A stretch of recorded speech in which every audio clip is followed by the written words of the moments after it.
You're listening to Coffee Break Flight Instruction by MzeroA.com. Flight train tips in 15 minutes or less. Hey everyone, Jason Shavert here of MzeroA.com alongside a good friend, Uncle Larry. Welcome to Coffee Break Flight Instruction, flight train tips in 15 minutes or less. Today's topic, special. I almost screwed that one up.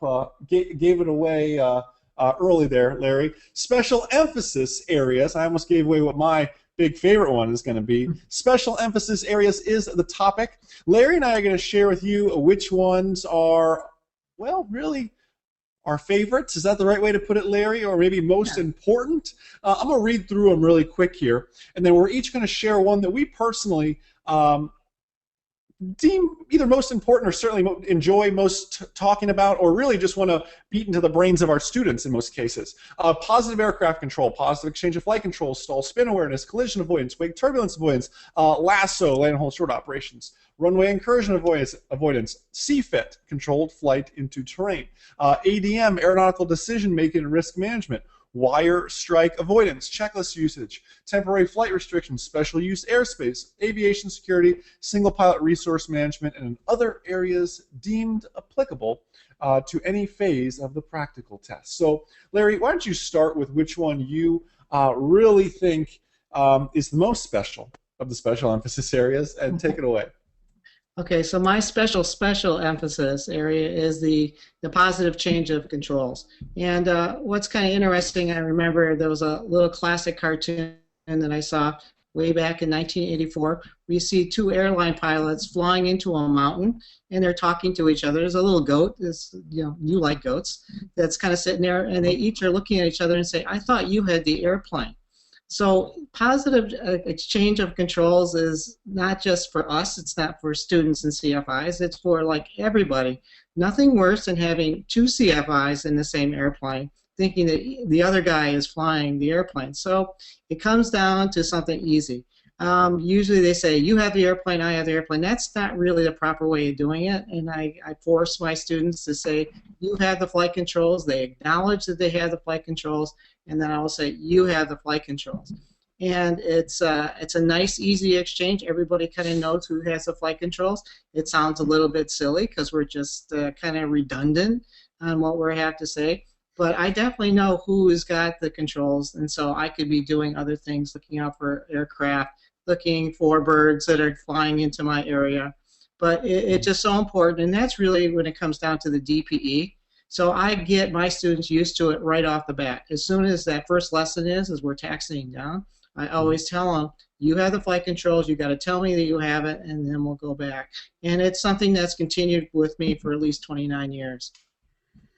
You know, it's as you were talking, it was reminding me of a story. Just recently did a check ride with Rodney, and we have a really great and cool check ride examiner that we go to, and they were in the paperwork phase of starting the check ride, pulling up IACRA and everything, and the examiner asked Rodney to jump on his computer and hop on IACRA. And Rodney was just having the worst time navigating this guy's computer and trying to figure it out. And then finally the examiner's like, just let me get on the computer. And Rodney goes, you have the keyboard. And the DPU goes, my keyboard. It was really funny. So Rodney proved that he knows his positive exchange of flight controls, keyboards. It got the check ride off to a good start and really made Rodney feel good by I'm not saying crack a joke on your check ride. I'm just saying it was pretty funny. So, positive exchange of flight controls, absolutely, Larry, and it's something that we just get away from a lot of times.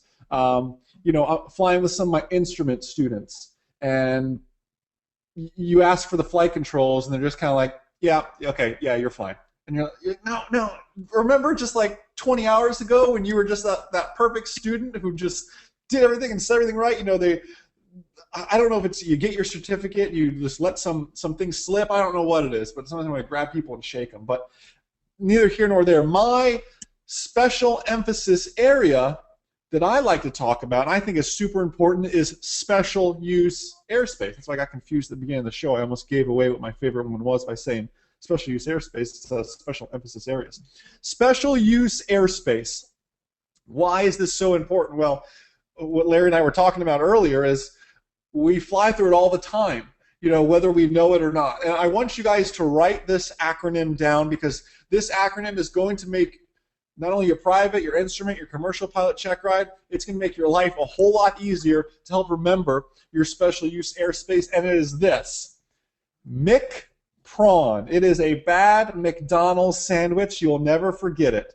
It is a sandwich with prawns. My New Orleans crowd will totally understand and get. In fact, that might be a real sandwich in New Orleans. I'm not sure, but MC Prawn stands for this. M is our military operations area. C in our MIC is a controlled firing area. P is for prohibited area. R is for restricted airspace. A is for an alert area. W is for our warning area, and N is for our national security TFR kind of airspace. McPrawn, bad New Orleans style McDonald's sandwich. I promise you'll never forget that now. With that, you can picture that in your head. Special use airspace, guys, we fly through it all the time. The check ride I was just sharing with you, Rodney's check ride. Rodney is actually from New Orleans, so maybe he would resonate with that sandwich.